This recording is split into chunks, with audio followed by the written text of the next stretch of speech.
પછી વરસાદની કરાઈ છે આગાહી 11 થી 13 મે દરમિયાન પડી શકે છે કમોસમી વરસાદ। દક્ષિણ ગુજરાત અને મધ્ય ગુજરાતમાં પડી શકે છે માવઠું।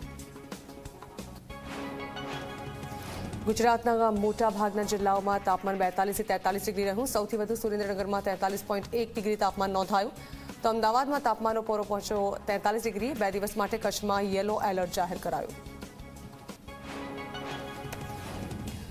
એપ્રિલ મહિનામાં ગરમીએ તોડ્યા તમામ રેકોર્ડ્સ। ક્લાઇમેટ ચેન્જ અને અલ નીનોની અસરનું પરિણામ। આગામી સમયમાં સરેરાશ વૈશ્વિક તાપમાન વધશે। એપ્રિલ 2016નો રેકોર્ડ 2024માં તૂટ્યો।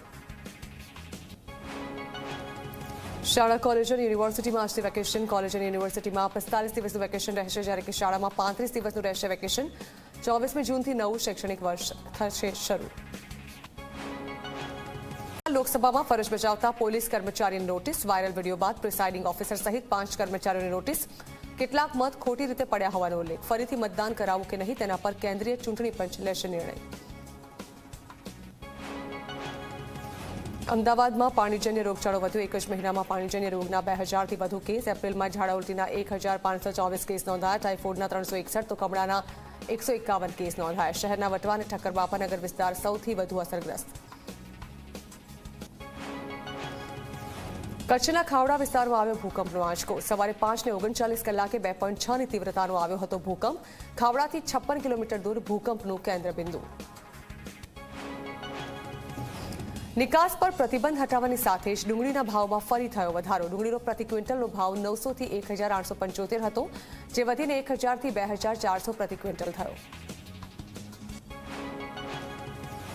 સુરતમાં ટેક્સટાઇલ ગ્રુપ પર આવકવેરા વિભાગના દરોડા। ઐશ્વર્યા ગ્રુપની 10 જગ્યાએ પાડવામાં આવ્યા દરોડા। મોટા પ્રમાણમાં બેનામી વ્યવહાર મળે તેવી શક્યતા। વડોદરામાં ચૂંટણી દરમિયાન કમલાનગર ખાતેના બૂથ પર ભાજપના કાર્યકરે ભાજપની મહિલા કોર્પોરેટરની કરી છેડતી। મહિલા કોર્પોરેટરે પોલીસ કમિશનરને હિરેન બ્રહ્મભટ્ટ વિરુદ્ધ અરજી આપી। અમદાવાદ એરપોર્ટથી સીધી વડોદરાની એસટીની એસી વોલ્વો બસ સેવા થશે શરૂ। દિવસમાં 2 બસ અમદાવાદ એરપોર્ટથી વડોદરા જશે। આગામી દિવસોમાં દક્ષિણ અને ઉત્તર ગુજરાત માટે પણ આ સેવા થશે શરૂ। ધોરણ 12નું વિજ્ઞાન અને સામાન્ય પ્રવાહનું ગુજરાત બોર્ડનું પરિણામ થયું જાહેર। વિજ્ઞાન પ્રવાહનું 82.45%, તો સામાન્ય પ્રવાહનું 91.93% પરિણામ આવ્યું। વિજ્ઞાન પ્રવાહમાં 91,000 વિદ્યાર્થીઓ થયા પાસ। વિજ્ઞાન પ્રવાહમાં કુંભારિયાનું સૌથી વધુ 97.97% પરિણામ। ધોરણ 12 વિજ્ઞાન પ્રવાહમાં છોટાઉદેપુરના બોડેલીનું પરિણામ સૌથી ઓછું 47.98% પરિણામ આવ્યું। સામાન્ય પ્રવાહમાં બોટાદનું સૌથી વધુ પરિણામ। ધોરણ 12 સામાન્ય પ્રવાહમાં સૌથી ઓછું પરિણામ જૂનાગઢનું આવ્યું। સામાન્ય પ્રવાહમાં 3,47,738 વિદ્યાર્થીઓ પાસ।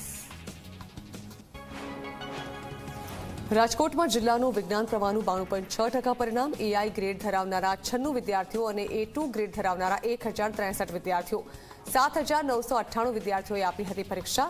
650 વિદ્યાર્થીઓ થયા નાપાસ।